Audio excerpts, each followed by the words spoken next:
POV. It's 1944. You're 19 years old.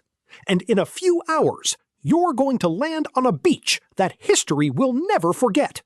But right now, you're just trying not to throw up. The boat rocks again. Nobody talks. Nobody smiles. Nobody knows who's making it off this beach alive. But let's rewind, because 6 months ago, you weren't a soldier. You were just a normal American kid. You had friends, a family, a job, and absolutely no idea that your life was about to change forever. Then one morning, a letter arrives, and suddenly, World War II becomes your problem. 3 weeks later, your hair is gone, your freedom is gone, and a very angry drill sergeant is screaming directly into your soul. Welcome to the U.S. Army. The Army immediately teaches you 2 important lessons. Run, and run faster. And if you're still smiling, run even faster. The first week is terrible. The second week is worse. By the third week, you can't even remember what sleeping feels like. Every morning starts the same way.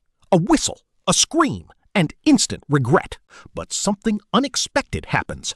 You start making friends. There's Joe from Texas. He talks non-stop, literally non-stop. Frank from New York, who somehow complains about everything. And Tommy. Nobody knows where Tommy is from. Not even Tommy. You laugh, you train, you suffer together. And somehow, that turns strangers into brothers. Then one day, the mood changes because everyone knows what those orders mean. Training is over, and now you're going to Europe. Your mother cries. Your father shakes your hand. Neither of them knows if they'll ever see you again. You pretend to be brave. Everyone does. Then the ship leaves, and America slowly disappears behind the horizon. The Atlantic Ocean is cold, wet, and absolutely miserable. Half the ship is seasick. The other half is trying not to become seasick. After weeks at sea, you finally reach England. Everything feels different. The roads, the houses, even the accents. One British kid points at you and says, "Are you really American?" You say yes. The kid immediately asks if you've met a movie star. For a moment, the war feels far away. Then new orders arrive, and suddenly nobody is joking anymore. Rumors spread everywhere. France, Normandy, a massive invasion. Nobody knows the exact plan, but everyone knows one thing. Something huge is coming. The days get quieter. Everyone is thinking the same thing, but nobody says it out loud. What if I don't come back? So you write a letter home, just in case. Then comes June 5th, 1944, the night before D-Day. The night before history changes forever. June 6th, 1944, 4:30 a.m. Nobody slept. The sea is rough. The air is cold. And every man is trapped inside his own thoughts. Nobody talks about dying, but everyone is thinking about it. Then someone looks over the side of the boat and gets seasick. Again, for a few seconds, everyone laughs. Then the naval bombardment begins. The horizon explodes. For the first time, you actually see the beach, and suddenly, it becomes real. The officer checks his watch. 5 minutes. You tighten your grip on your rifle. 2 minutes. Nobody is smiling anymore. 1 minute. The engines slow down. 30 seconds.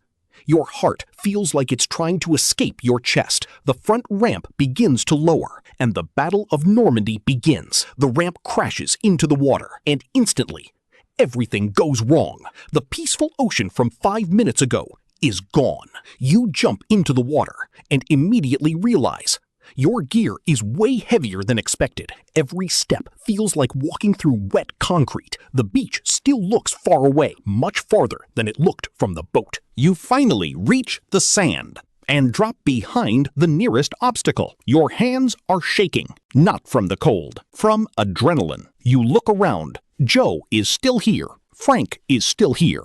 Tommy is still here. For now, an officer runs fast, pointing toward the cliffs. If you stay here, you're stuck.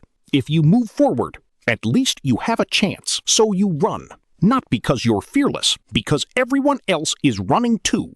And somehow, step by step, the impossible starts becoming possible. By the end of the day, you've survived D-Day, but the war is just getting started.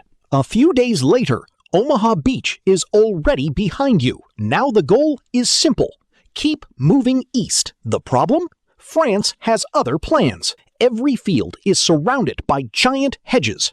You can't see around them. You can't see through them, which means every corner feels like a surprise exam.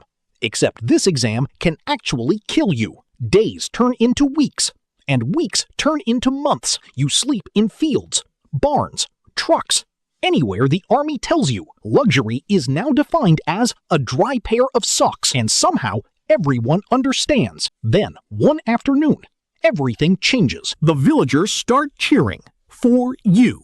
A little girl runs up and hands you a flower, and for the first time, you realize why you're fighting. Not for medals, not for glory, but so moments like this can exist.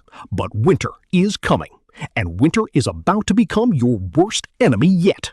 December 1944. Just when everyone thinks the war is almost over, Germany strikes back. Nobody expected it. Not this fast, not this hard. The Germans launch a massive surprise attack, and suddenly the front line is chaos. The battle becomes known as the Battle of the Bulge. The cold is unbelievable. Your water freezes, your food freezes, even your boots freeze. Some mornings, you wake up more afraid of the weather than the enemy, but somehow, your squad keeps going. Joe still won't stop talking. Frank still complains about everything, and somehow, that makes everything feel normal. Then one day, the news arrives. Germany is collapsing. Month after month, the fighting finally starts slowing down. Then comes May 1945. The war in Europe is over. Nobody cheers right away. You're too exhausted for that. You just sit there thinking about home. A year ago, you were just a normal kid. Now you've crossed an ocean, survived history, and all you want is to go home. POV, you were an American soldier in World War II, and you made it home. To the millions who served and sacrificed during World War II, thank you.